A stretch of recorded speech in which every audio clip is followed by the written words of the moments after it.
Breaking news. Following the shocking Marinka Blitz, Ukraine has demanded additional U.S. javelins, after a Ukrainian soldier destroyed multiple Russian armored vehicles in a single assault in a highly contested section of the front lines. A Ukrainian brigade stated that its men in the eastern Donetsk region require additional javelin anti-tank weaponry. A Ukrainian paratrooper reportedly destroyed 4 Russian armored vehicles with a single javelin anti-tank missile on Monday, disrupting a Russian operation, according to Ukraine's airborne troops. According to the Ukrainian military, the soldier in question, Andriy G., was serving in the contested Donetsk region as a member of the 79th Separate Airborne Assault Brigade.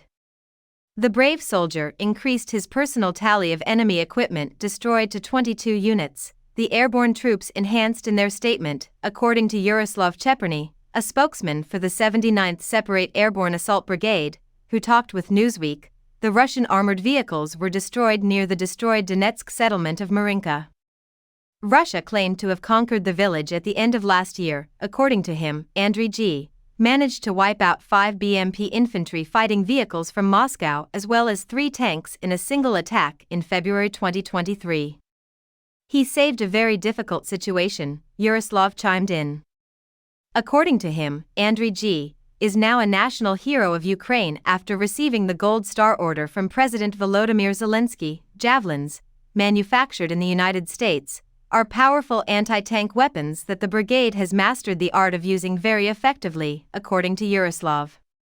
The employment of javelins would be beneficial for the Ukrainian forces engaged in the Donetsk time battle, he said, adding that the terrain surrounding the city is difficult, and they help us a lot. Yaroslav learned that another brigade soldier had destroyed 40 units of Russian equipment using the javelins. Paratroopers from the 79th Airborne Division have already destroyed or damaged 29 Russian combat vehicles in the past week, according to Monday's initial declaration. The new year began at the beginning of the month. The Pentagon reports that over 10,000 Javelin anti-armor systems have been supplied to Ukraine by the United States. Analysts have long speculated that the shoulder-fired javelins, which the United States began supplying to Ukraine in the early weeks of Russia's full-scale invasion over 2 years ago, were important in the defeat of Russia's superior mechanized troops by Ukraine's light infantry as of the end of August 2023.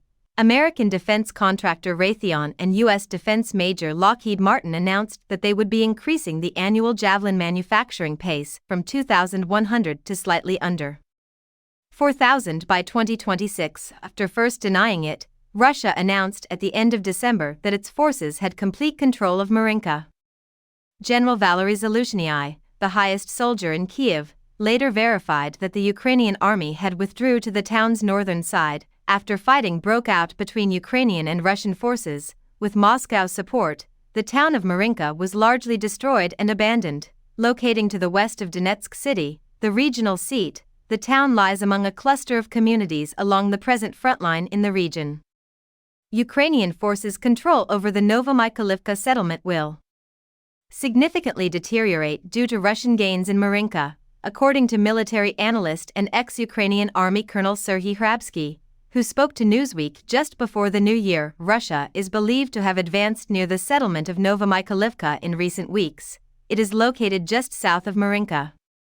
According to the most recent study by the U.S. think tank Institute for the Study of War, geolocated film that was published on January 9 indicates that Russian forces advanced in southern Novomykhailivka on December 26. As mentioned earlier by the ISW, Russian sources have indicated that Moscow's forces want to conquer the town of Kurakov by reaching the village of Yerhivka, which is located just west of Marinka.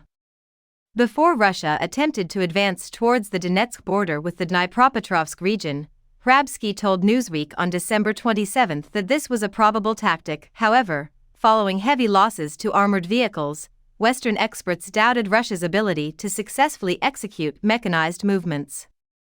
It is believed that the settlement of Avdiivka, northeast of Marinka, was besieged by the Kremlin with a staggering toll in Russian casualties and vital military hardware, such as armored vehicles.